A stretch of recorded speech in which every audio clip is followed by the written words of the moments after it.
como panelistas al doctor Alfonso Segura Romero y al doctor Ernesto González Orduña. Ellos son reconocidos especialistas en oncología médica y expertos en la cirugía de máximo esfuerzo, alto grado de complejidad, crioablación y ablación por microondas. Son fundadores del grupo oncológico Sinergia, tratamiento integral de vanguardia en el cáncer, profesores titulares de oncología clínica en la Facultad de Medicina de la Benemérita Universidad Autónoma de Puebla y miembros de asociaciones médicas como el Consejo Mexicano de Oncología y la Sociedad Mexicana de Oncología. Sí, pues buenas tardes a todos. Aquí con el doctor Ernesto, doctor Seguras, iniciando una plática, y es una plática, digamos que vamos a compartir la experiencia que hemos tenido en casos un poquito fuera de lo convencional que hemos tratado en el área de tórax, abarcando pulmón, corazón y parrilla costal. Ya nos vemos ahí en el video. Me voy a quitar tantito el cubrebocas para que nos conozcan. Aquí estamos, el doctor Ernesto, doctor Segura, en época de COVID, un poquito de protección. Una vez que empecemos la presentación de diapositivas, nos los vamos a volver a poner. Los dos trabajamos aquí en Puebla, desde Puebla les estamos saludando. Vamos a presentar unos casos de la experiencia personal para que vean qué es lo que hemos hecho en este grupo oncológico. No venimos tampoco aquí a descubrir el hilo perdido ni nada de eso, simplemente a platicarles lo que venimos haciendo, cómo digamos que hemos estado con casos un poco complejo, y a lo mejor esto sirva y abra posibilidades en otros médicos que nos escuchen y nos vean, para que podamos ofrecer un poquito más de alternativas a nuestros pacientes. Doctor Segura, doctor Ernesto, ¿qué comentas? Hola, los saludo, yo soy Ernesto González, somos el doctor y yo pareja de trabajo. Quirúrgica. Exclusivamente, y también amigos, por supuesto. Desde hace más ya de una década estamos pues buscando los caminos que nos lleven a la mejora en la técnica quirúrgica, en la modernidad, practicando innovación sobre cuestiones generalmente ya aprobadas o probadas y en algunas ocasiones innovando al 100%, porque la demanda del paciente es amplia. ¿Qué quiero decir con esto? A veces rebasamos un poco los límites que la propia ciencia tiene, pero que forzosamente hay que innovar cuando el paciente ya es su última esperanza, ya no hay más que hacer, o al menos no se ha encontrado más que hacer, se entra en un territorio de creación del tratamiento, obviamente sin sobrepasar los límites que se pueden ver o se pueden notar, pero definitivamente estamos en una época de innovación.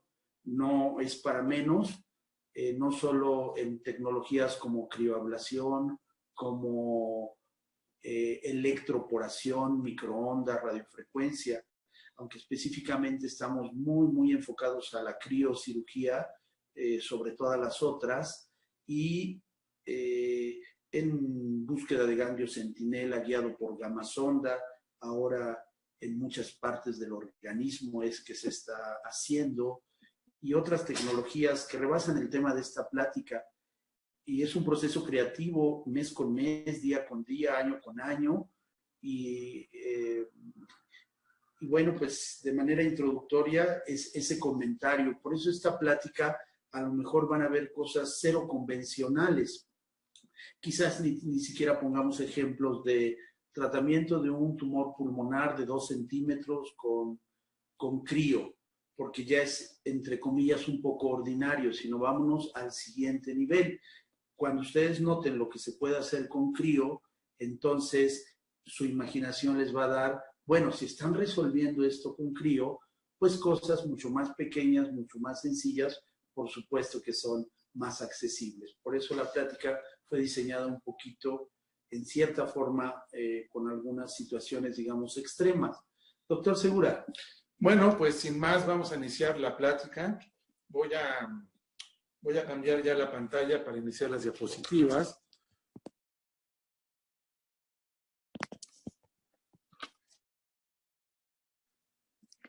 Bien, entonces, Grupo Oncológico Sinergia, vamos a empezar esta plática diciendo que los tumores en el pulmón, vamos a abarcar un poco pulmón, parrilla postal, corazón, y no olvidar que el tratamiento estándar en las etapas tempranas es la cirugía. Nosotros requerimos siempre llevar los lineamientos, lo que ya conocemos, lo que está aprobado.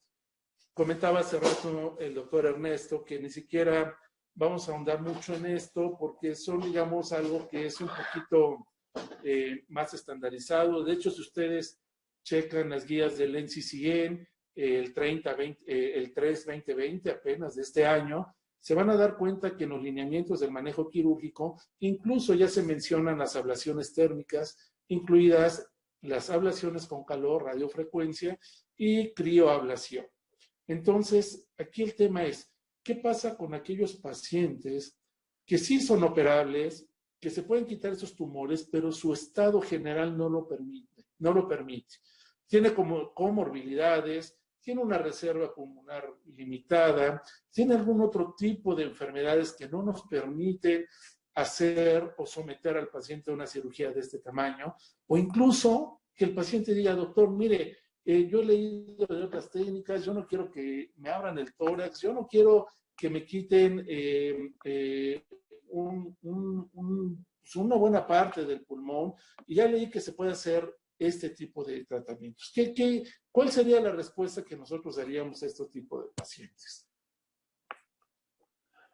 Bueno, déjeme comentar, doctor, que la verdad es que agradecemos profundamente el tiempo de las personas que están ingresando en el chat, dado que, bueno, van a dedicar las siguientes 5 horas a esta plática, y es loable eso, ¿no, maestro? No, pues fantástico.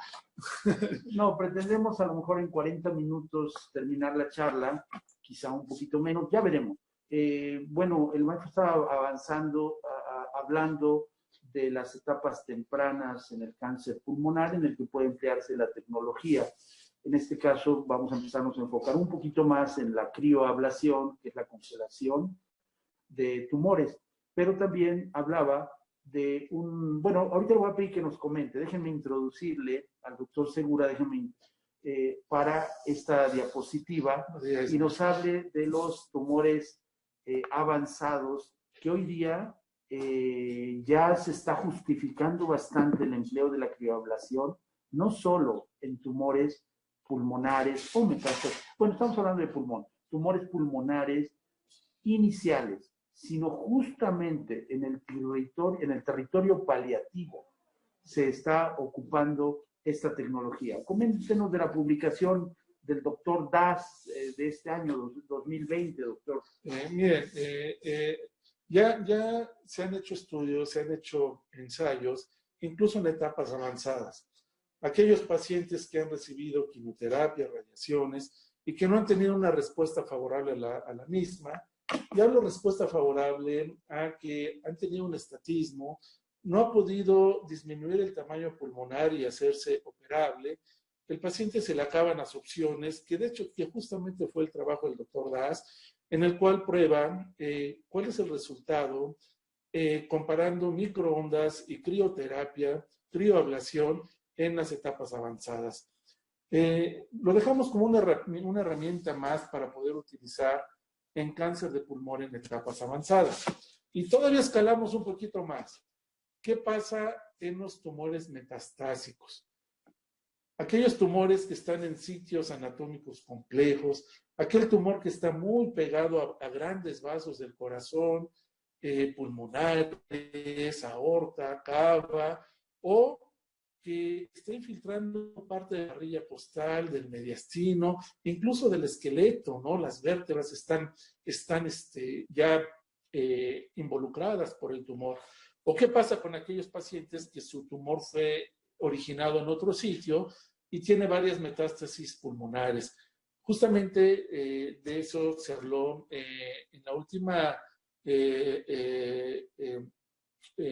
reunión de radiólogos intervencionistas a través del estudio Eclipse, en la cual el autor de este trabajo fue el doctor Woodrum, y él dice que la crioablación tiene un potencial como tratamiento para el cáncer que se ha propagado a los pulmones y que tiene su origen en otra parte del cuerpo. Y estamos claros que no vamos a poder curar a estos pacientes, pero sí vamos a tener una mejoría en cuanto a calidad de vida y probablemente hasta en cantidad de vida, como lo refiere el estudio Eclipse. Controversial, claro. Hay que decir que este estudio incluyó 22 pacientes, que de ellos a los 3 meses, la mayoría sí hubo una ablación satisfactoria del tumor, pero a los 6 meses muchos ya habían recaído. A los 6 meses únicamente en el orden de 3 pacientes seguían sin evidencia de enfermedad. Sabemos que es una enfermedad avanzada, metastásica, el pronóstico está dado, pero todavía podemos hacer algo por estos pacientes, o al menos eso se está vislumbrando como parte de nuestro arsenal para el tratamiento de este tipo de tumores. Bueno, dicho esto, pasamos un poquito a dar un contexto de las alternativas de tratamiento. Ya sabemos que la radioterapia convencional es una de ellas, la estereotáctica, pero también tenemos las que destruyen con calor, radiofrecuencia y microondas, que tienen sus indicaciones muy específicas. Más de hablar de las indicaciones específicas de radiofrecuencia y microondas, que quiero decir por qué no las utilizamos tanto, porque la crioablación tiene la voluntad con que se alrededor o junto a los grandes vasos. Yo no puedo aplicar radiofrecuencia, no podemos dar microondas si hay un vaso sanguíneo, la vena cava, las venas pulmonares, y nosotros aplicamos microondas literal, le vamos a coagular la sangre a estas venas, las vamos a destruir. Por eso es que no se pueden meter en los sitios de alta dificultad técnica. Es la crio la que lleva el liderazgo ahí. Esa es la razón por la cual nos enfocamos más en crios. En resumen, crio se utiliza en cánceres contiguos o rodeando a los vasos sanguíneos sin lastimarlos. Radiofrecuencia y microondas no deben usarse ahí, definitivamente. Al menos con más peligro, ¿no? La crioablación tiene menos efecto en el tejido conectivo y menos frecuencia de lesiones al tejido endotelial o a la pared misma de los vasos sanguíneos, ¿no? Por tanto, en el contexto de la crioablación, comentamos desde el principio que tampoco venimos a mencionar un tratamiento nuevo. De hecho, tiene añísimos que se utilizan los tratamientos disminuyendo la temperatura de los tejidos. Fíjense, las primeras veces que utilizaron fue en la próstata, para la hiperplasia, para el cáncer de próstata. Ya se había tenido un poco de experiencia, hubo muchas complicaciones, hubo muchos problemas con los equipos de congelación, y no es hasta alrededor del año 2000 cuando se introducen los equipos de tercera generación, cuando se utiliza el argón, se utiliza el helio, cuando se empieza a hacer un poquito más extensa el uso de esta tecnología. Y les voy a decir algo, nosotros a lo largo de estos años estamos hablando de alrededor de 8, 9 años que utilizamos esta tecnología. Tampoco se crean que son muchos los casos que tenemos. Realmente las indicaciones son muy, muy específicas y los pacientes tienen que ser muy bien analizados y tienen que reunir una serie de requisitos para poder ser tratados. Estamos en el orden de unas 65 crioablaciones en diferentes partes del cuerpo. Entonces, es, digamos que una técnica que es como salvamento o solamente en caso que se contraindique el tratamiento estandarizado para estos tumores. Hoy día exclusivamente se utiliza la crioablación de tercera generación que inició en los años 2000, en este milenio, y usa argón y helio.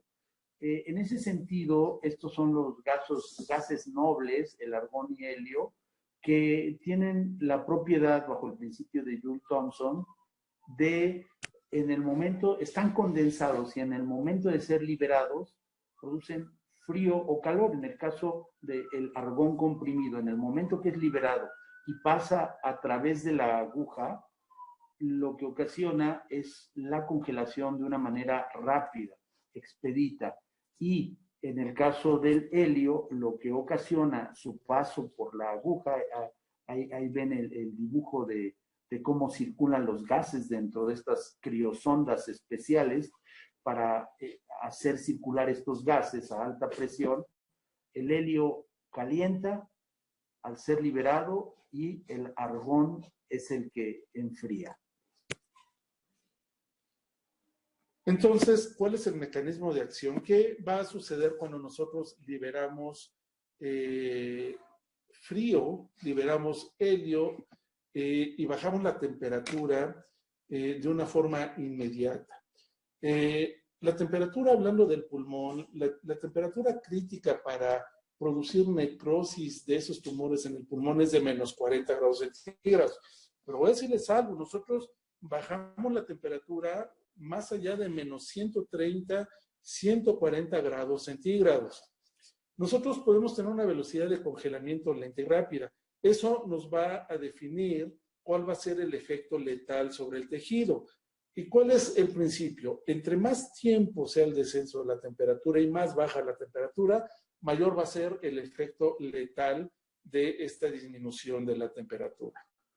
En las congelaciones clásicas, lo que se hace como un estándar de oro es congelar 10 minutos, descongelar o calentar 10 minutos y después volver a congelar 10 minutos. Entonces es congelación, descongelación, congelación. En pulmón el tratamiento es diferente, es el único órgano donde el tratamiento es diferente. ¿Qué es lo que pasa en el pulmón? Para que haya un congelamiento y haya una bola de hielo, pues se requiere agua, requerimos líquido para que ese líquido se convierta en una bola de hielo. Claro, las células están compuestas en su mayor parte de agua, pero el pulmón es especial porque el pulmón contiene aire. Entonces, el pulmón es meritorio de 3 ciclos de congelamiento. El primer ciclo lo que va a generar es un ambiente idóneo, va a desplazar el gas, va a haber acúmulo de líquidos por una primera etapa de edema y reacción de los tejidos. El segundo y tercer ciclo van a ser los que realmente van a destruir el tumor. El segundo ciclo nos va a servir para alcanzar la forma y el tamaño de la bola de hielo que queremos, y el tercer ciclo va a ser el que nos va a destruir ese tejido. En pulmón son 3 ciclos de congelamiento. Lo vemos esquematizado en esta gráfica. Vean ustedes, las primeras 2 bolas blancas, la primera nos habla cuando se dan 2 ciclos de congelamiento y vean el tamaño de la bola de hielo que alcanzamos. La segunda bolita blanca nos habla del tamaño de la bola de hielo cuando damos 3 ciclos de congelación. Si nosotros hablamos del efecto letal y de la necrosis, vean la parte que tiene rojo al centro, que es exactamente la que tiene a la mitad. Cuando damos 2 ciclos, la parte de destrucción es muy limitada. Cuando damos 3 ciclos, la parte que destruimos del tumor es mucho más amplia. Esto dejó clarísimo ya desde algún tiempo, estamos hablando del 2015, 2016, que 3 ciclos de congelamiento en el tejido pulmonar son adecuados. Cuando hablamos de parrilla costal o de otro tipo de órganos como hígado o algún tejido que es duro, no requerimos tantos ciclos de congelamiento. En este caso, 3 ciclos. Pero ¿cómo va a funcionar esto? Bien, hay varias zonas de interacción entre la congelación y los tejidos. Una de ellas, la más importante, es la zona central.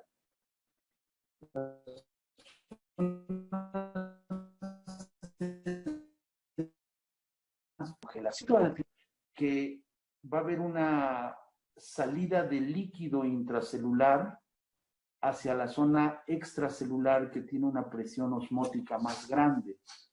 Entre otras cosas sucede lo que aquí se enumera: necrosis coagulativa total, formación de microcristales de hielo dentro de la célula. También hay un daño por trauma directo sobre la membrana celular, por supuesto, daños a los organelos, que tienen su propia membrana también. Entonces, estas formaciones de cristales de hielo extracelular causa el gradiente osmótico para la salida y el colapso, la contracción de la célula. Esto empieza a suceder cuando se llega a menos 15 grados centígrados. Así pues, la eliminación del agua fuera de la célula causa la salida del agua intracelular. Otros dos detalles que suceden en ese momento, pues ya habíamos comentado, la destrucción de las membranas celulares y otra cuestión, la concentración de electrolitos intracelulares porque se está fugando el agua. Hasta ahí es el inicio de todo esto. Pero luego, maestro, coméntenos, la descongelación también es letal. ¿Cómo sucede esto? La congelación mata y la descongelación también. Sí, siempre les hago el símil como si tú olvidaras en tu congelador una botella de agua, una lata de refresco. Cuando lo abres lo encuentras que explotó porque el agua, al ser congelada, tiene la propiedad de expandirse. En la célula el efecto va a ser que el agua va a salir a través de la membrana celular de forma rápida y va a empezar el daño a la célula. Pero cuando empezamos a descongelar, ocurre exactamente lo opuesto. Ahora hay afluencia del agua desde el exterior hacia el interior. Esto va a causar que las células se inflamen y venga una explosión celular. ¿Qué significa esto? Que va a haber muerte celular inmediatamente mientras estamos congelando. También ocurre un efecto hacia los vasos sanguíneos. Fíjense, viene un daño endotelial a los vasos sanguíneos, a los pequeños vasos sanguíneos, que va a activar a las plaquetas. Al final esto va a formar trombos, éstasis vascular, y viene un segundo mecanismo que es a través de la isquemia tisular. Entonces, matamos células por daño directo, matamos células por hipoxia, por isquemia, y todavía viene un mecanismo extra de muerte celular. En la zona periférica, fíjense, en este esquema van a ver que la parte azul clarita del centro es la zona central. En esa zona central va a haber el mecanismo directo de muerte celular que ya explicamos. Pero en la zona periférica, que es el azul un poquito más fuerte, es un daño indirecto. ¿Qué va a pasar en esta zona? Esta zona se encuentra dentro de los 5 milímetros de la bola de hielo. Por eso cuando destruimos un tumor siempre decimos, cuando tú calcules tu bola de hielo, que ésta sobrepase al menos 5 milímetros más allá de tu tumor para que estés claro que está dentro del daño directo. Y estos 5 milímetros te van a servir como un margen quirúrgico que va a causar un daño indirecto. ¿Qué va a hacer esto? Pues inducción de apoptosis, va a haber producción de caspasas, las caspasas van a producir contracción de las células, va a haber más inflamación de la membrana celular, va a haber una condensación de la cromatina y el resultado final es que se va a fragmentar el genoma y las células en esta zona van a morir. Tenemos ya entonces dos zonas letales. La zona central, la zona periférica, zona central, daño inmediato, daño directo, zona periférica, van a ir muriendo células por fragmentación genómica, por inducción de apoptosis, y esto nos va a dar un margen adecuado. De ahí la bondad de esta tecnología. En realidad son varias las maneras en que causa la necrosis del tejido. Eso es verdaderamente extraordinario porque la garantía es muy, pero muy amplia. Incluso hablando con precisión en pulmón, veremos más adelante, creo que aparece una estadística, en un artículo, tiene el mismo efecto que la cirugía, la congelación por la extraordinaria de las formas en que elimina el tumor. Eso hace que esta tecnología pues sea líder y por eso esté siendo cada vez más ocupada. Vean ustedes en esta diapositiva cómo la parte azul es la zona de muerte directa. La zona rosa es la zona de apoptosis, donde van a seguir muriendo células, y la zona que es rosa, un poquito más claro, esas células van a sobrevivir en esa zona. Esto es fantástico porque nosotros podemos calcular de forma precisa qué tan grande queremos la bola de hielo. Y ahí viene el arte de aplicar esta técnica, que ahorita lo vamos a explicar, ¿no? Pues, maestro, las ventajas están ahí, más explícitas no se puede. Vamos a ir viendo una por una. Sabemos que se puede aplicar desde la piel, guiada por tomografía o guiada por ultrasonido o guiada incluso por resonancia. Resonancia no la hemos ocupado, son criosondas especiales, así que en la práctica es más por TAC como lo hemos hecho. Y el hecho de que tú con una perforación de 2 milímetros y metes la criosonda y le apliques una criosonda, 2 milímetros, 2 criosondas, bueno, otra perforación de 2 milímetros, pero eso en lugar de abrir un paciente, estamos hablando de pulmón, pero imaginemos el riñón, imaginemos el hígado. No abres al paciente y le puedes, desde un tomógrafo, realizar literal una criocirugía, que en realidad el nombre correcto es una crioablación. El dolor que le puede causar esto en realidad es mínimo. Se usa anestesia local y se seda al paciente. Eso es muy, muy cómodo.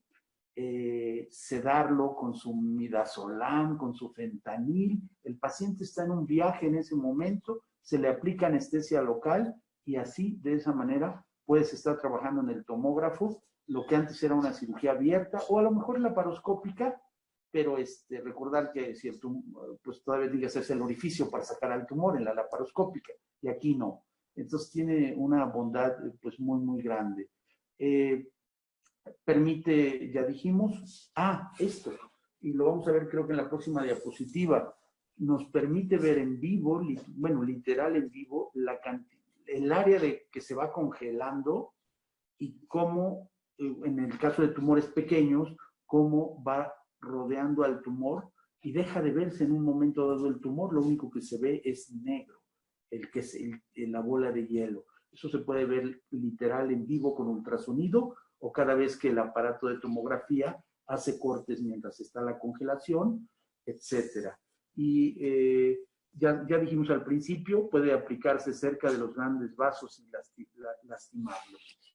Sí, pues maestro, hemos congelado tumores que rodean al 100% la cava, las ilíacas, y la bola de hielo se hace dejando el grande vaso exactamente al centro y destruimos ese tumor. A todas luces, pues un tumor que te rodea la cava, la aorta, la ilíaca, pues no es resecable, a menos que quites ese tramo de vaso, lo cual conlleva muchísima morbilidad. Esta tecnología nos ha permitido que podamos tratar esos tumores sin la morbilidad tan grande que supondría una cirugía de este tamaño. Y vean ustedes en el corte histológico, es evidente que el calor es menos manejable que el frío. El calor difumina más. El dolor por calor, todos nos hemos quemado alguna vez y duele muchísimo, a diferencia del hielo. El hielo es un anestésico natural. Tú, después de un tiempo con el hielo, se te duerme la zona que tienes con hielo y ya no te duele más. Por eso el dolor post-crío es mucho menor que el dolor post cualquier ablación que genere calor, háblese de microondas o radiofrecuencia. Y se dan cuenta, el daño al tejido es totalmente limitado a diferencia del calor. Vean ustedes, era lo que hablaba el doctor Ernesto. Fíjense ustedes cómo aquí están insertadas varias criosondas. Después vamos a ahondar un poquito en el caso. Esta foto se la estamos mostrando para que vean ustedes en el corte tomográfico cómo empieza a avanzar la bola de hielo y cómo se va expandiendo. La vemos claramente en la zona de destrucción del tumor.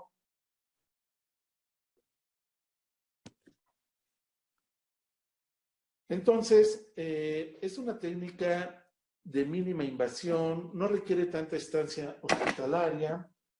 Efectivamente, reiterando, ¿no? En general, las técnicas de mínima invasión, pues tienen esa bondad, pues todas, ¿no? Hay pacientes que se termina la congelación, se quedan un par de horas en recuperación y se van. Eso es así como lo ideal, ¿no? Y a lo mejor al otro día pueden estar haciendo el 30-40% de sus actividades y en pocos días todas. Pero la verdad de las cosas es que casi de facto el paciente que se congela mejor se queda un día pues, para monitorizar todo el contexto que lo rodea, es decir, no exagerar la confianza. Por supuesto, menor probabilidad de infecciones, por lo tanto, menor uso de antibióticos y también el sangrado pues es mínimo. Quizá esto no venga a colación, maestro, pero quiero comentarlo. Imagínense ustedes un paciente con cirrosis, con un hígado muy enfermo y con un cáncer de hígado. Ese paciente con un cáncer de hígado en un territorio muy sangrante como es el cirrótico, hoy día se puede congelar y el paciente igual se queda 2 días en observación, porque también hay que decirlo, se prefiere abrir al paciente, congelarlo bajo visión directa, pero nos acabamos de ahorrar un sangrado que normalmente pone a temblar a cualquier cirujano. Solo lo pongo en el contexto de una gran ventaja cuando decimos poco sangrado. Ahí, en un hígado cirrótico, es cuando realmente se aprecia este comentario. Y bueno, maestro, vea usted aquí. Ahora, ¿qué ventajas tendremos? Por ejemplo, es una opción segura para las etapas 1 inoperables. Una etapa 1, podemos operar, debemos operar a este paciente, pero es inoperable por cualquier causa que tú quieras. Por eso digo que son pocos casos, porque lo que nosotros procuramos en estos pacientes es operarlos, quitar ese tumor y hacer el tratamiento oncológico cual debe de ser, pero supongamos que es un paciente inoperable.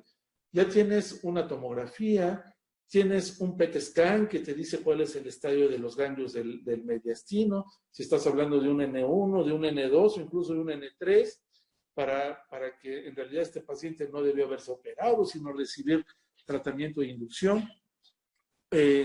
Pero todo te apunta que es una etapa 1, es operable, pero no lo puedes operar por la edad del paciente, comorbilidades.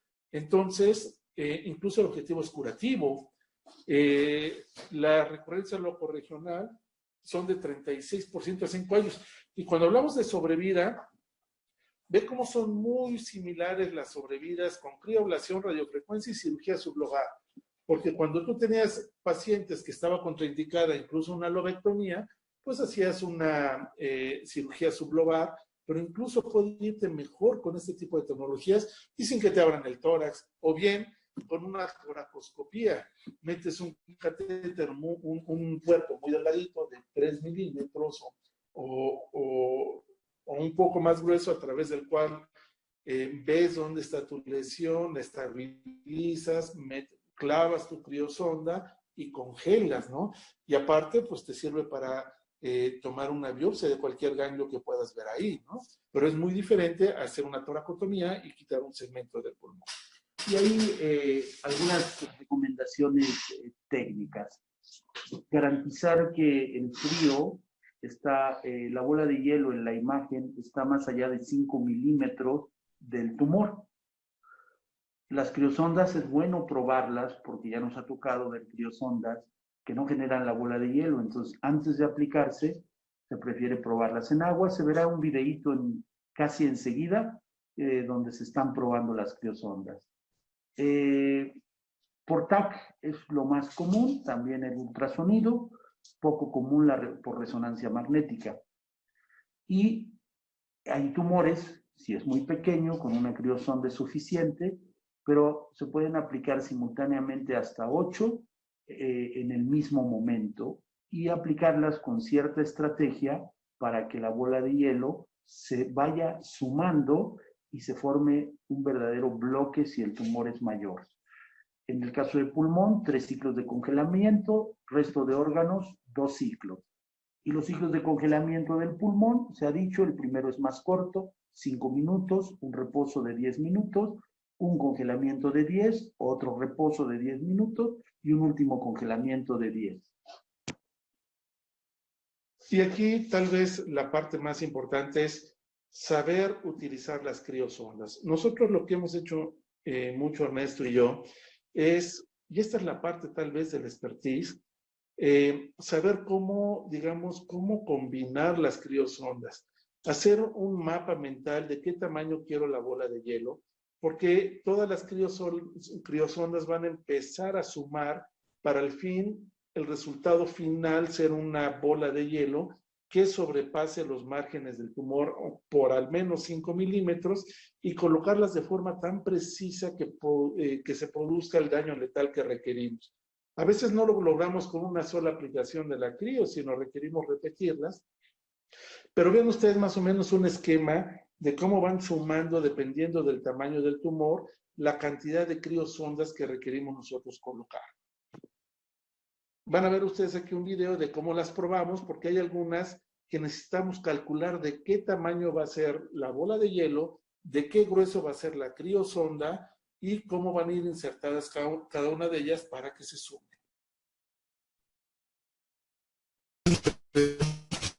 La criosonda, y vean ustedes que está tomando la bola de hielo. Esta bola de hielo es la que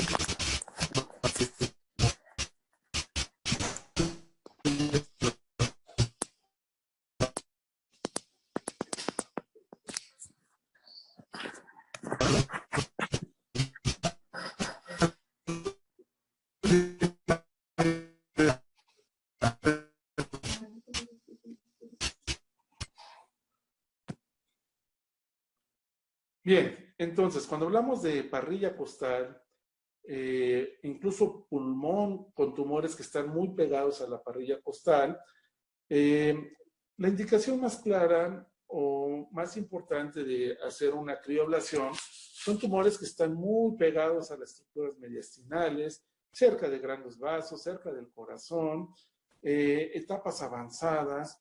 Entonces, o incluso como tratamiento paliativo también en parrilla costal. Vean ustedes un tumor que sería lo ideal, ¿no? Está en el tercio externo del pulmón, es periférico, es único, está biopsiado, podemos destruirlo. Ahora, ¿qué pasa, por ejemplo, con tumores como este caso del tumor de la parrilla costal? Y los vamos a ir introduciendo en el contexto de cada paciente para que ustedes vean por qué se llega a esa conclusión. Este es un hombre que tuvo un tumor dependiente del tiroides, tuvo una extensión hacia el mediastino, lo operaron, hicieron esternotomía, después quitaron un tumor en el otro pulmón, que estaba muy central, pegado al mediastino, con una buena cantidad del lóbulo superior del pulmón del lado izquierdo. El paciente ya estaba muy restringido en cuanto a su capacidad respiratoria, y al final él estuvo en la terapia intensiva por estas cirugías. En una de sus cirugías estuvo alrededor de mes en la terapia intensiva y hospitalizado cerca de 3 meses. Así es que él nos buscó con una recurrencia de ese cáncer pegado a la parrilla costal y al pulmón. Si ustedes se dan cuenta, en la segunda fotografía, la que está por arriba del logo Sinergia, nosotros provocamos un neumotórax con el objetivo de que el pulmón colapse y nos separe el pulmón de la parrilla costal para hacerle o provocar el menor daño al pulmón. Así es que nosotros introducimos las criosondas, vean ahí, al final el tumor también estaba infiltrando el pulmón, no se pudo hacer el neumotórax, así es que utilizamos 2 criosondas, vean ustedes cómo están ahí colocadas y van a ver cómo iniciamos los ciclos de crioablación.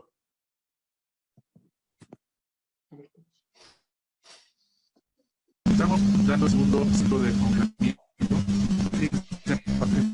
Por favor. La número 1 que lleva casi 5 minutos, tenemos menos 140 grados. La número 4 que lleva 5 minutos.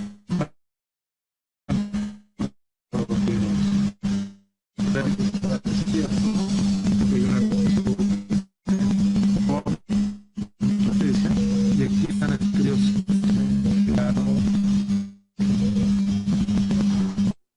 Entonces se darán cuenta que incluso bajamos la máquina de anestesia al tomógrafo, tenemos al anestesiólogo, está sedado el paciente, tiene anestesia local, incluso dibujamos todos los arcos costales, vemos exactamente dónde vamos a introducir las criosondas y hacemos todo esto como parte de la planeación.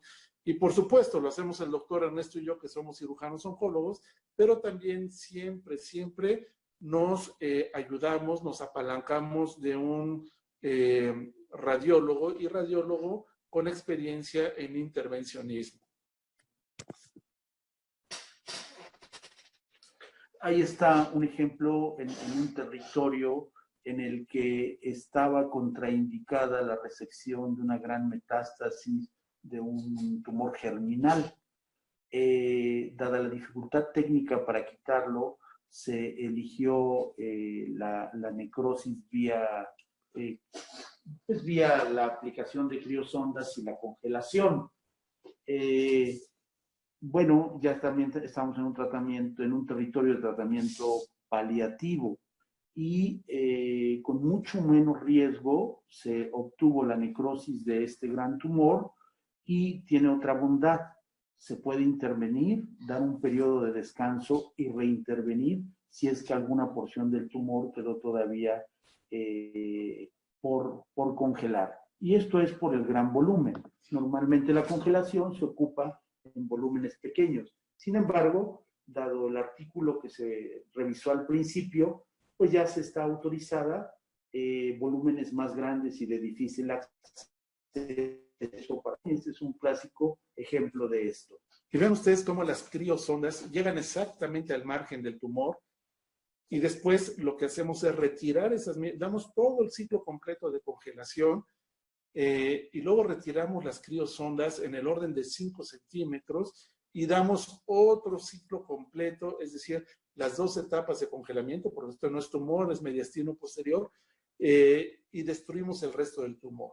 A los 3 meses vemos cómo se comporta este tumor, cómo está captando el medio de contraste, cuál es su patrón tomográfico y decidimos si damos una nueva aplicación o no. Este paciente en específico lleva 2 años operado y no ha habido modificación de este tumor que están ustedes viendo y con todos los marcadores tumorales negativos.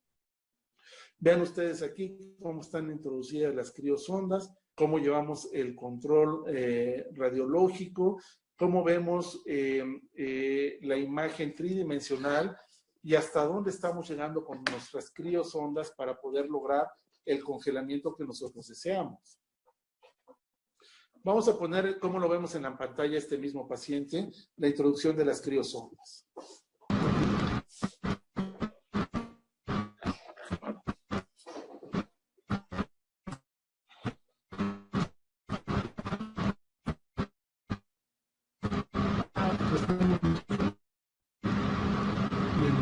Se ve bien, se ve muy bien.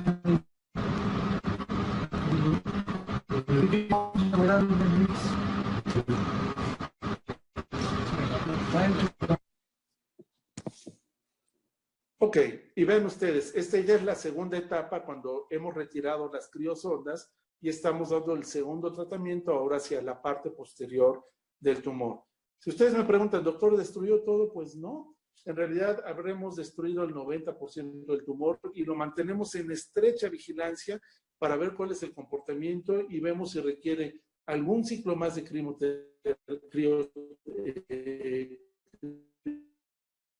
crioterapia, si podemos conseguir. Todo esto es, digamos, en conjunto. En un paciente que de inicio ya terminó todos sus ciclos de quimioterapia, tiene ese residual tumoral, es muy peligroso o prácticamente imposible quitarlo de ahí y entonces optamos por esto. Repito nuevamente, casos sumamente elegidos y muy estudiados para poder hacer este tipo de procedimientos. Bueno, en el tema de corazón, el tema de corazón es un tema todavía no estudiado. Recientemente estamos armando una publicación de un caso único de congelación sobre la superficie cardíaca. Para esto, se saben de congelaciones cercanas al corazón, que es un poquito diferente, y esa es la experiencia que había. Sin embargo, se presenta un paciente que definitivamente, pues platícanos un poquito más del caso, maestro, porque fue un caso específicamente que usted, bueno, lo hicimos juntos, pero a un paciente de usted, y adelante. Pues miren, este caso es de un joven de 34 años de edad con un carcinoma del timo. Este paciente, bueno, tuvo 2 esternotomías previas, una primera incluso con extensión cervical porque el tumor se extendía hasta esta zona, quitaron el tumor, dieron todo el tratamiento completo y a la vuelta de 1 año y medio volvió a recurrir. Nueva esternotomía, nueva resección, el paciente súper espantado porque en esa resección también estuvo un largo periodo en la terapia intensiva, fue muy azarosa su recuperación. Espero que nos esté escuchando hoy nuestro buen amigo el doctor Barragán, el jefe de cirugía cardiotorácica en el Centro Médico Nacional Siglo XXI, un extraordinario cirujano y persona, que a él le llamamos para que nos ayudara en esto. Debo decirles que muchas de estas cirugías nos apoyamos y asesoramos de gente experta en el área. Este hombre, imaginen ustedes un hombre de 34 años de edad, con ECOG de 0, que de repente nos enseñan el estudio de la PET, que están ustedes viendo ahí, un tumor pegado al corazón, detrás de la orejuela derecha del corazón, de la aurícula del lado derecho, está a micras de la coronaria. Había consultado él a varios cirujanos, dijeron que sí se podía quitar, pero era muy peligroso, había que meterlo a bomba de circulación extracorpórea, ya tenía 2 cirugías en el mediastino, tenía una capacidad pulmonar muy restringida del lado izquierdo. Después buscó técnicas de crioablación, quien le pudiera por vía percutánea introducir las agujas y congelarlas. Nadie se animó, por ahí platiqué el caso después en una sesión ahí de radiólogos intervencionistas y alguno me dijo, yo se lo hubiera aventado, pero bueno, pues nunca nos topamos con él. Al final la decisión fue que íbamos a hacer una nueva esternotomía. Hicimos la esternotomía y no sabíamos en realidad, pues nosotros tratamos de buscar la experiencia, contactar con cirujanos, qué iba a pasar si nosotros congeláramos un tumor que está verdaderamente haciendo cuerpo con el corazón, cuáles iban a ser los cambios electrocardiográficos, los cambios hemodinámicos, el resultado final al corazón, pero sabíamos que era esto o era que el paciente se jugara la vida de forma importantísima para hacer una cirugía con bomba de circulación extracorpórea. Vamos a poner el video de cómo fluyó la cirugía y cómo fue que nos apoyó nuestro buen amigo el doctor Barragán para el abordaje y para manipular estas zonas de los vasos pulmonares y nosotros poder destruir este tumor. La temperatura a menos 140 grados centígrados. Se forma la bola de hielo. Es durante 10 minutos, son 2 ciclos. El ciclo de 10 minutos. Vean ustedes ahorita cómo se va a poner el tejido duro, realmente duro. Y la verdad, esto es que si está pulmonar, está la aorta, cualquier vaso coronaria, como yo sale caliente, nos destina y destruye todo el tumor circunferencialmente al vaso.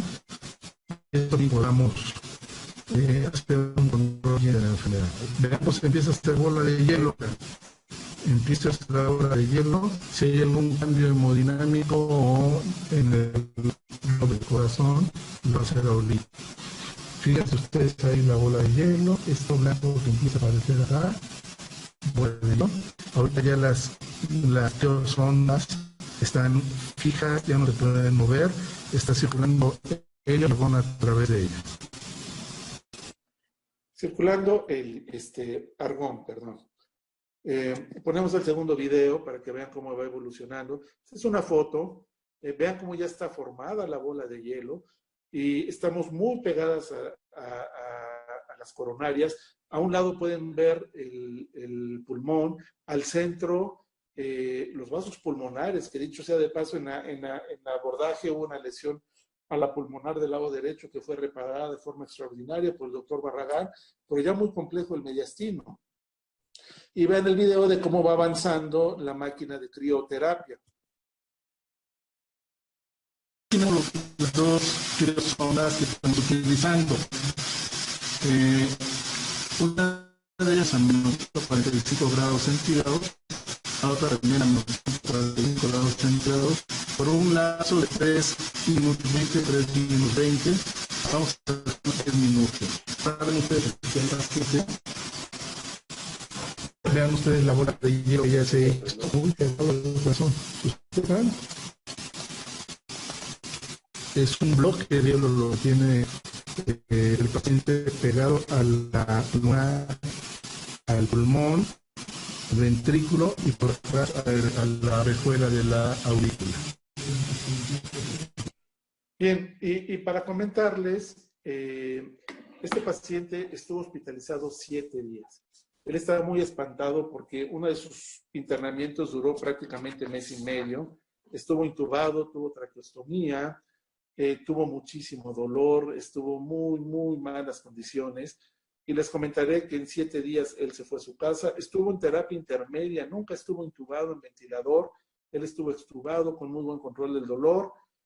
Subió a piso, estuvo 2 días en terapia intermedia, subió al piso y en 7 días estaba en su casa.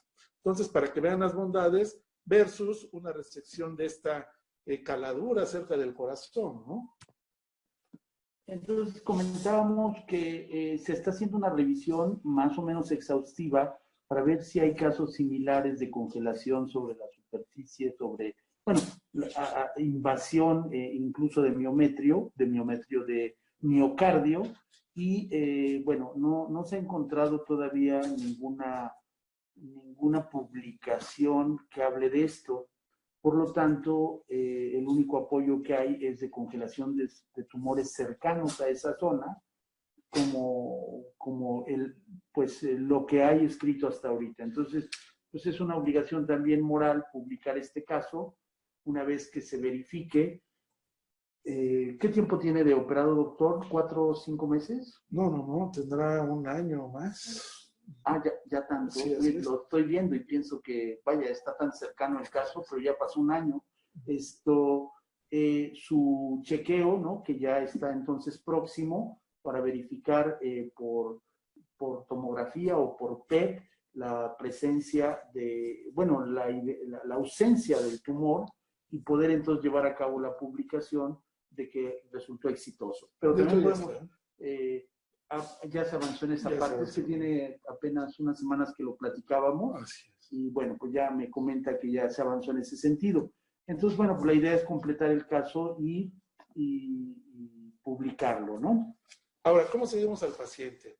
Lo ideal y lo recomendado es una tomografía al mes, a los 3 meses, a los 6 meses, y de ahí tomar decisiones.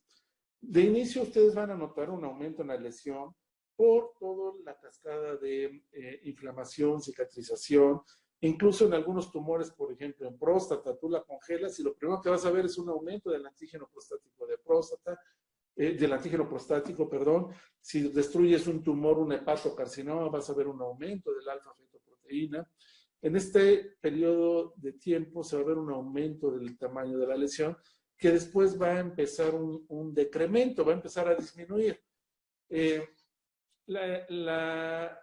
La disminución va a empezar a verse enlentecida después de los 6 meses. Por eso es toral, es crítico que la tomografía se realice al 1, 3 y 6 meses, que es cuando vemos la mayor cantidad de reducción del tumor. Hay algunos patrones tomográficos ya bien estudiados que nos hablan de la eficacia de la crioablación. Hay que tener especial atención con el patrón radial, porque el patrón radial menciona a los radiólogos que es el que más habla de que el tumor está progresando o que no ha sido destruido de forma adecuada.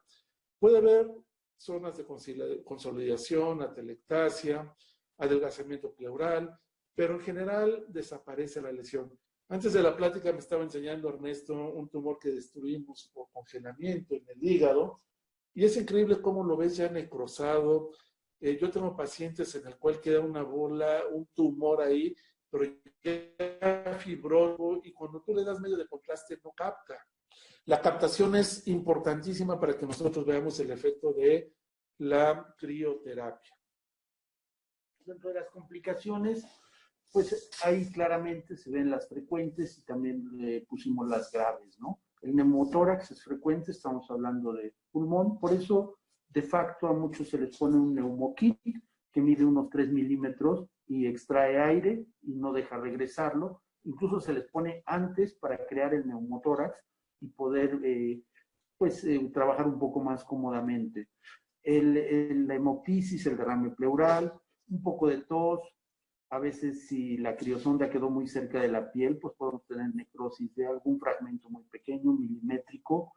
Si estuvimos muy cerca de los nervios del plexo braquial, pues podemos tener algunas disestesias y, bueno, la implantación tumoral todavía no nos toca verla, pero está reportada. Dentro de las graves también se enumeran ahí la falla cardíaca, el hemoneumotórax pues ya masivo, la embolia pulmonar o incluso el síndrome de insuficiencia respiratoria progresiva del adulto en un tiempo posterior a semejante liberación de citoquinas y otros elementos agresivos para el endotelio, ¿no? Que pueden llevar hasta un SIRPA. Todavía tampoco nos toca ver ninguna de estas, aunque por ahí ha habido alguna falla cardíaca leve, pero sin pasar a mayores. De hecho, tuvimos un sangrado, recordará usted, que hubo necesidad de operar de forma rápida. Iba a ir para crío en un segundo. Bueno, ya no me lo recuerdo, doctor, pero si usted dice que lo hubo, entonces adelante, ¿no? Pero no hemos tenido ninguna. Ninguna muerte hemos tenido, eso sí les podemos decir claramente. De hecho, hemos tenido mucha mejoría en los síntomas. Y bueno, el pronóstico, ¿cómo lo vamos a dar? Bueno, tiene que ver mucho la etapa. No es lo mismo que tú le apliques crioablación a una etapa temprana de pulmón inoperable o que se le apliques a una etapa 4. ¿Qué tamaño es del tumor? Les vamos a decir, lo ideal son tumores de 3 centímetros o menos. Mayores de 3 centímetros ya es muy difícil. 5 centímetros todavía los aceptamos. Un poquito más grandes, tenemos que hacer una planificación fantástica y lo más seguro es que no sea una sola sesión de crioterapia. Si es central, periférico, si reciben después de esto tratamiento adyuvante o no. Pues con esto concluimos la plática. Yo no sé si tienes algún comentario, maestro.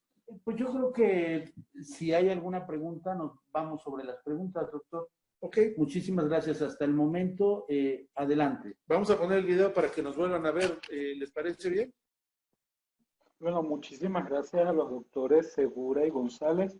Felicidades por su excelente presentación.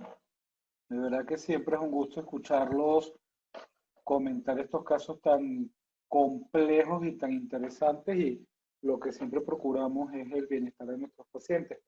Tenemos varias preguntas de nuestros asistentes que queremos compartir con ustedes. Entonces, el doctor Emanuel Peña Gómez Portugal nos pregunta: riesgo de fuga aérea.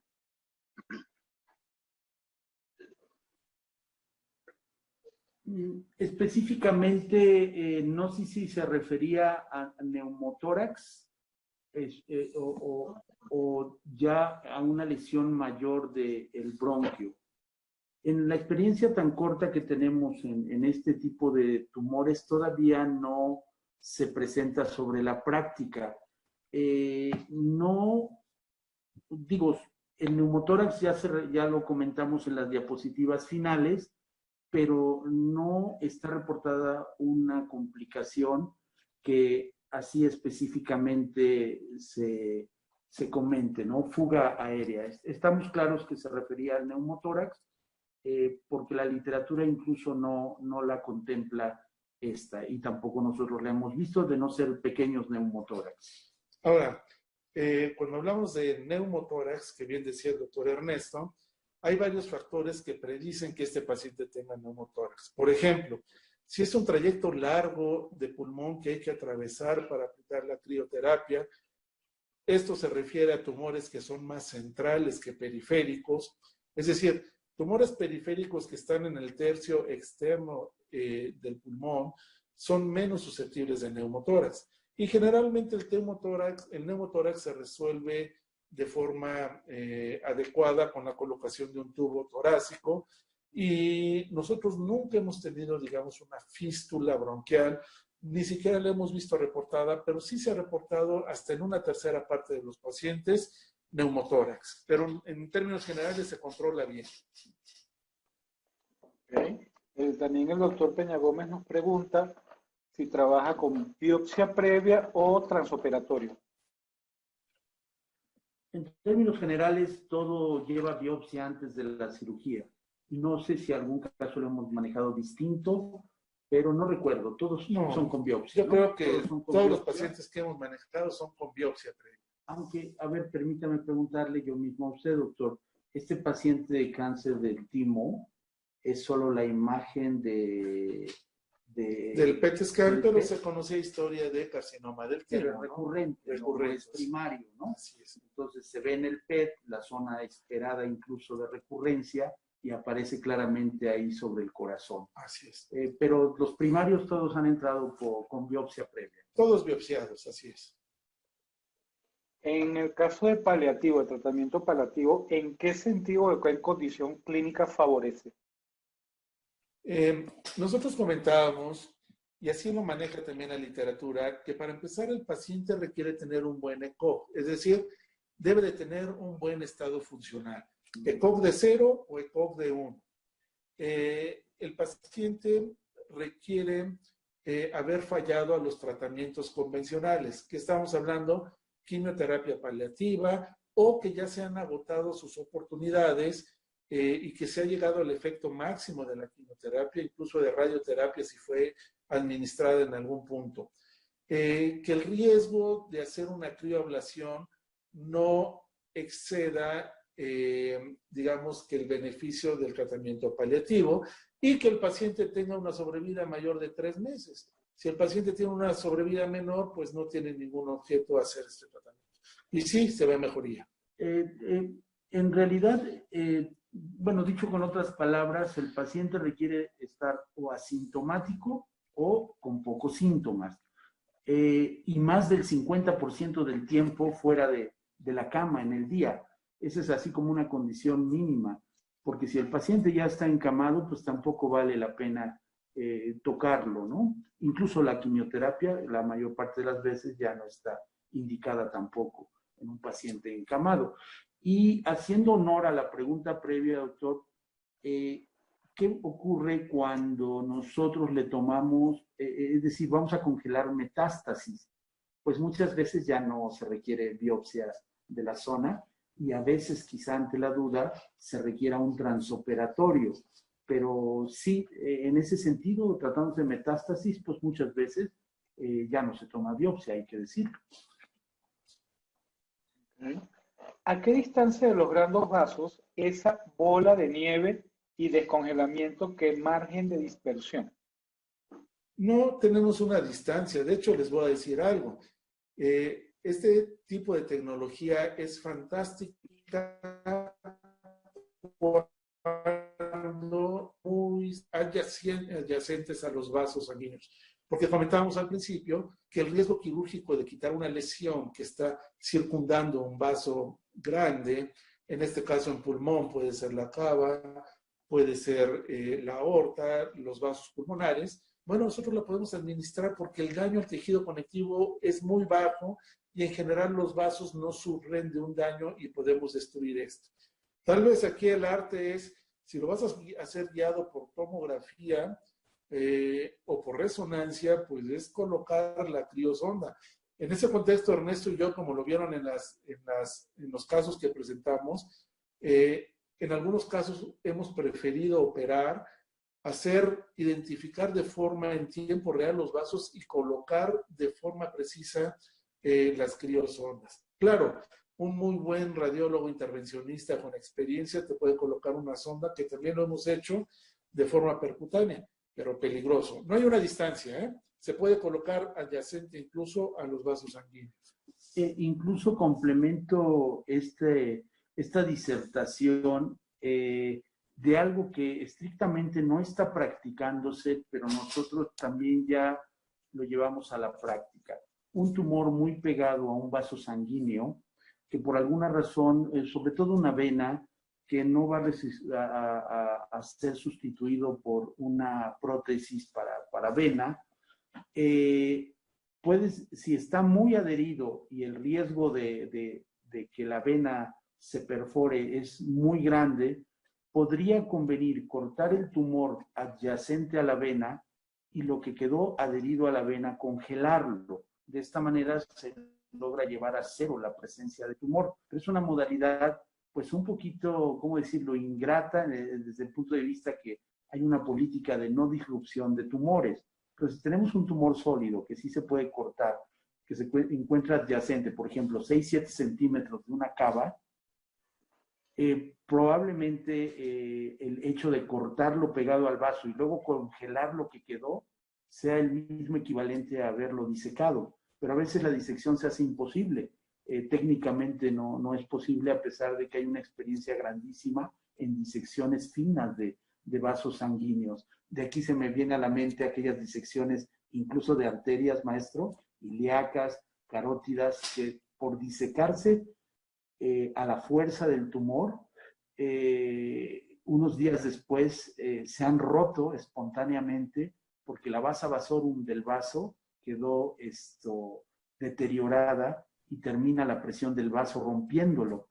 Por eso esta reflexión, ¿no será mejor cortar el tumor muy cerca del vaso y el resto congelarlo para no destruir, para no tener el riesgo de perforación del vaso? Un territorio donde hay muy poco escrito, pero se requiere ir escribiendo sobre la marcha.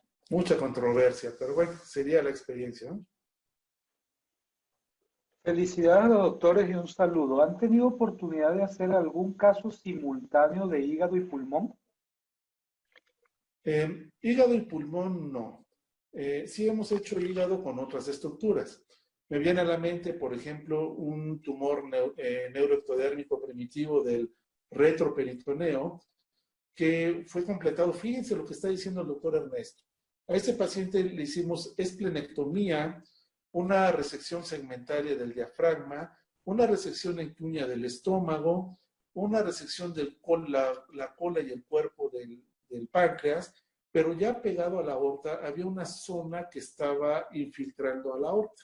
Así es que cortamos el tumor justamente como dice Ernesto, se quedó un tumor residual de aproximadamente 3 centímetros pegado a la aorta y congelamos ese tumor más una sola metástasis hepática, si no mal recuerdo, y el resultado fue que el paciente tuvo una sobrevida extraordinaria. Estoy hablando que el paciente le habían calificado el grupo oncológico previo de un tumor tan grande, una sobrevida de 3 meses, y este paciente vivió 4 años y medio. Eso es lo que hemos hecho, digamos, en simultáneo. También hemos utilizado el NanoKnife, es decir, la electroporación irreversible junto con la crioterapia, por ejemplo, ¿no? Pero pulmón y hígado no me viene a la mente en ningún caso, ¿eh? Sí. Pero yo les diría que se puede hacer, que claro, no habría ningún problema mientras no sean tantas las metástasis, ¿no? Es correcto. Riñón y pulmón, por ejemplo, mucho más frecuente. Riñón, pulmón, hígado y mono. Y ojo, estaríamos hablando si en el contexto metastásico, pues metástasis pulmonares y hepáticas ya sea un poquito más difícil. Yo diría que si el PET scan nos dice que nada más tiene la metástasis en el pulmón y en el hígado, proceda. Pero si tiene metástasis en otros sitios, pues ya no vale mucho la pena, ¿no? Por eso comentábamos y nuevamente repetimos, pacientes sumamente seleccionados. Y bueno, cabe ahorita la mención de que en realidad este grupo oncológico tiene una sesión semanal de 1 a 4 sesiones semanales de casos clínicos complejos, en donde se requiere un equipo de varios oncólogos, tanto clínicos como quirúrgicos, para determinar qué camino seguir. Esto es cuando el protocolo ya no es tan obvio. Nos referimos al protocolo de la NCCN, que es el que más nosotros seguimos. Hay un punto en donde ya marca controversia o se acaba y ya no hay que hacer porque la ciencia no tiene todavía evidencia. Esos casos que van de 1 a 4 por semana se sesionan para determinar entre varias personas cuál podría ser el camino y en últimas, si valdría la pena hacerle. A veces no solamente son oncólogos, hay cardiólogo, hay endocrinólogo, etcétera. Ortopedista, la última vez. En este último, un ortopedista en un tumor pues, con sus extrañezas y no se toman tampoco decisiones de, oye, vamos a hacerlo y lo hacemos. No, generalmente hay un consenso de varios oncólogos para poder hacer una intervención que podría poner a veces en riesgo la vida o si no se están rebasando, digamos, límites éticos. Disculpe, doctor, ¿cuál es el tamaño más pequeño en el que se puede usar esta terapia? Bueno, yo les diría, tumores menores de 3 centímetros y de ahí tú pon el tamaño que quieras, ¿no? Tumores menores de 3 centímetros, si estás hablando de pulmón, parrilla costal, algún otro sitio, bueno, prefiere operarlos, quítaselo, haz el tratamiento estándar. Si por cualquier cosa no se puede, incluso deseos del paciente, bueno, tú puedes congelar cualquier tamaño. Claro que ahí vienen sus recovecos. Si tienes un tumor de 5 milímetros o menos, pues colocar la criosonda va a ser todo un reto. Curiosamente es más difícil un tumor tan pequeño que un tumor mayor. Entonces va a ser un poquito más difícil, pero ahí sí garantiza que lo vas a destruir al 100% si la colocas de forma adecuada. Pequeño no hay límite. El doctor Manuel González Reyes nos pregunta, ¿beneficio de la crio sobre CyberKnife en lesiones de 3 centímetros pulmón mediastino, lesiones no quirúrgicas?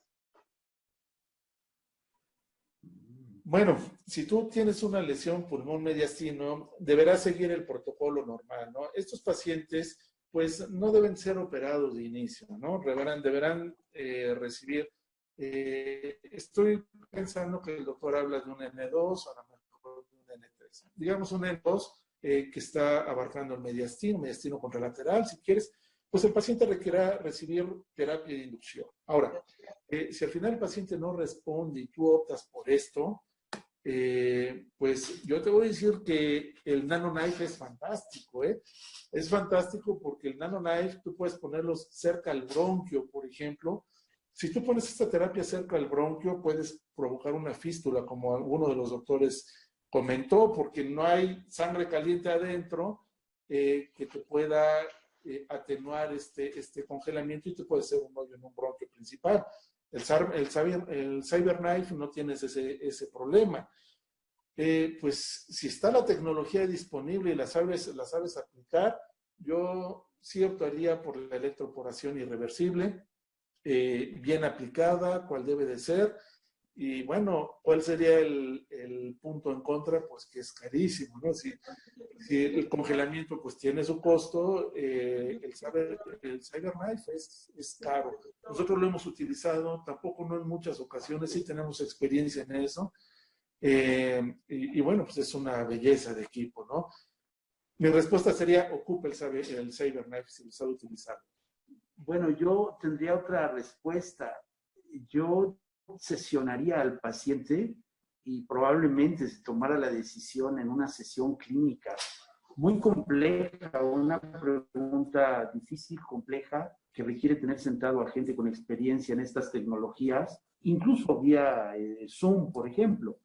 Creo que el paciente ameritaría ese contexto y la promesa de que entre varias personas harán una revisión, la revisión necesaria, porque hay poquísimo escrito de eso. Entonces, aquí sí cuenta mucho la experiencia de las personas y aunque yo me inclino por lo que comentó el doctor, al final, la mejor alternativa es una sesión clínica para este paciente, porque es también muy individualizado, ¿no? No, es que es una pregunta compleja la que hace el doctor y muy buena. Yo entiendo que si habla de un mediastinal estará pegado a un bronquio principal, al esófago, a la tráquea misma, y ahí sí congelar, pues ahí sí ya es muy peligroso, ¿no? Si a ese es el respecto, la pregunta pegado a esas estructuras, pues mejor el CyberKnife. Difícil la decisión, difícil el caso y difícil abordarlo, Pero bueno, pues ahí está la respuesta. Muchas gracias, doctor. La colocación de 8 sondas, en caso de utilizarlas, ¿qué radio o diámetro máximo de tumor puede abarcar? Nos pregunta el doctor Gabriel Fernández. Bueno, ahí sí cuenta un poquito la experiencia. Nosotros hemos encontrado diámetros con 8 criosondas, sobre todo la criosonda más gruesa, la de mayor diámetro de bola de hielo.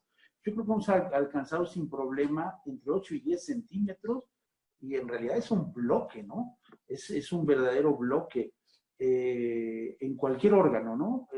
8 o 10 centímetros sí se han alcanzado, porque es sinérgico. Tú aplicas 3 criosondas y en realidad hacen una sinergia que específicamente tampoco está tan estudiada. ¿Qué tipo de sinergia hacen tantas criosondas?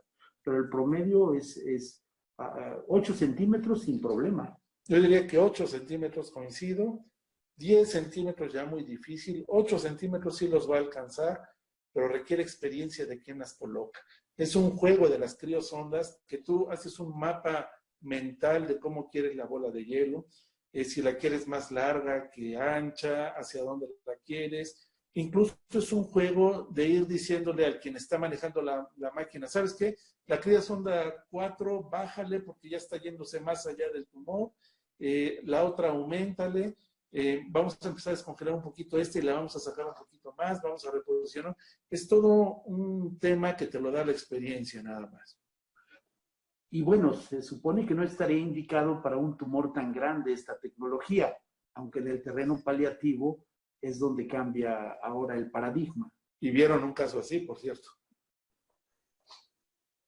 Doctor, ¿hay riesgo de neumonitis química? Yo creo que sí. Mire, le contesto sin conocimiento específico de causa, pero me hace mucho sentido. Yo creo que sí hay ese riesgo. Sí lo hay de neumonitis, pero ojo, la incidencia de neumonitis es mucho menor a las técnicas ablativas con calor. Todos sabemos que el calor produce más edema. El hielo per se te disminuye el edema de los tejidos, aunque sí lo hay, es mucho menor. Entonces, la inflamación, la respuesta metabólica al trauma, las fases de cicatrización y toda la cascada que esto lleva es mucho menor que en el con la crioablación. Sí vas a ver algunas imágenes después de la cirugía, vidrio despulido, algunas zonas de atelectasia, incluso hay incidencias de derrames pleurales por irritación de la serosa de la pleura, ¿no? Sí hay neumonitis, pero yo te diría que es mucho menor a que utilices otras técnicas ablativas. Doctor, ¿las lesiones que tratan por crioablación guiada por TAC son centrales o periféricas? Hemos tratado de predominio periféricas, ¿eh? Lo que más hemos tratado son lesiones periféricas y lesiones del mediastino posterior. ¿Usted recuerda algún otro caso? Sí, es que las centrales, si está cerca de un bronquio principal, conviene no tratarla con esta tecnología. Okay. Así que definitivamente, preferentemente periféricas o en su caso intermedia. Nos pregunta el doctor Valdivia la experiencia en pacientes adultos mayores y su seguridad en ellos. Pues fíjese que precisamente son estos pacientes los que más tenemos para este tipo de procedimientos, porque justamente decíamos que son pacientes que pueden tener tumores en etapas tempranas, pero por sus condiciones generales, por sus comorbilidades, no son candidatos a cirugía, y justamente son este grupo el que más pasa esto, ¿no? Pacientes de edad avanzada, pacientes con EPOC, pacientes que tienen hipertensión o que tienen insuficiencia renal o que tienen alguna comorbilidad que impiden una resección mayor del pulmón. Entonces, estos pacientes son los ideales. Ahora, se requiere tener un buen equipo quirúrgico, ¿no? Un muy buen anestesiólogo. Clásicamente utilizamos un médico intensivista que los va viendo después de la cirugía. A veces los dejamos en terapia intermedia para ver cómo van evolucionando. Y debemos estar muy pegados a este tipo de pacientes. Si es el doctor Valdivia, el doctor Toño Valdivia de Clínica del Dolor y también geriatra, bueno, le mandamos un saludo. Un saludo a mi doc Valdivia. Y aunque no lo sea, pues también le mandamos un saludo, ¿verdad? Pero son pocos los Valdivia que hay. De hecho, hemos tenido la oportunidad de trabajar algunos casos junto con él Y efectivamente, ahí la reflexión yo creo que va en este sentido. Creo que a veces abusamos de nuestra confianza y no pedimos el auxilio de un geriatra cuando es necesario. Y lo digo abiertamente porque no siempre es así. Y creo que el paciente geriátrico tiene un montón de características, doctor, lo digo abiertamente, que yo ignoro y que muchas veces se requiere una asesoría incluso más allá de la del terapista intensivo, con quien sí trabajamos mucho, justamente porque el paciente pues anciano tiene características especiales. Afortunadamente, la mayoría de estos pacientes ya no están ni en territorio paliativo cuando está avanzado el cáncer, sino se someten a cirugía, a criocirugías relativamente pequeñas. Un tumor pulmonar de 2 centímetros, un tumor de la pared torácica de 3 centímetros, y cualquier cosa que le hagamos en ese territorio, en teoría, poco impacto va a tener porque no es tan agresivo el procedimiento. Ya, confirma el doctor Valdivia que sí es el doctor Antonio Valdivia. Y ya para cerrar, una pregunta más por acá. En el caso del tumor del corazón, ¿a qué atribuyen el que sí formaba cuerpo en el corazón inicialmente no sangrara en lo que se congelaba? Ok, cuando tú congelas un tumor, donde quiera que este esté, inicialmente no sangra, porque comentábamos en las presentaciones que incluso la sangre de los pequeños vasos, los capilares, se congela. No así de los grandes vasos que comentábamos, que tú los puedes congelar alrededor de estos y no les pasa nada. Pero ojo con esto, una vez que empieza el periodo de descongelación, sí puede empezar el sangrado. Y nosotros utilizamos algunos medicamentos como Flocil, el Flocil, por ejemplo, en el hoyo donde insertamos la criosonda, ahí lo dejamos colocados, como fue el caso de este paciente. Ocupamos satín hemostático, ocupamos algún sellador, no recuerdo ahorita el nombre, pero incluso la misma compañía de crío trae algunos elementos para pues amortiguar esto. Claro. Y también hay que decirlo, este paciente, bueno, ya se había dicho, en el caso del corazón se operó con cirujano cardiovascular, dado que nosotros no tenemos una licencia para intervenir el corazón, entonces requerimos de alguien que sí la tenga, y bueno, ahí estaba presente este afamado doctor, especialista en cirugía de tórax, jefe del servicio de cardiocirugía allá en el Hospital de Cardio del siglo XXI. Pero si viene algún sangrado, bueno, pues ahí es también el reto, porque no sabíamos si lo íbamos a enfrentar o no. Claro. E incluso en el posoperatorio. Y fíjense que hablando, por ejemplo, del congelamiento que hemos hecho en hígado, hemos tenido pacientes que sí hemos tenido un sangrado importante después de los periodos de congelamiento, y se ha resuelto con empaquetamiento, que nos hemos estado hasta 15 minutos con el empaquetamiento, y una vez retirado ya no sangra estos pacientes, incluso en el marco de una cirrosis hepática, ¿no? En términos generales, nunca hemos tenido problemas de un sangrado importante que nos haya obligado a tomar otro tipo de medidas. Eso es claro, ¿no? Muchas gracias, doctor. Un par de comentarios más. Muchas felicidades por su excelente plática.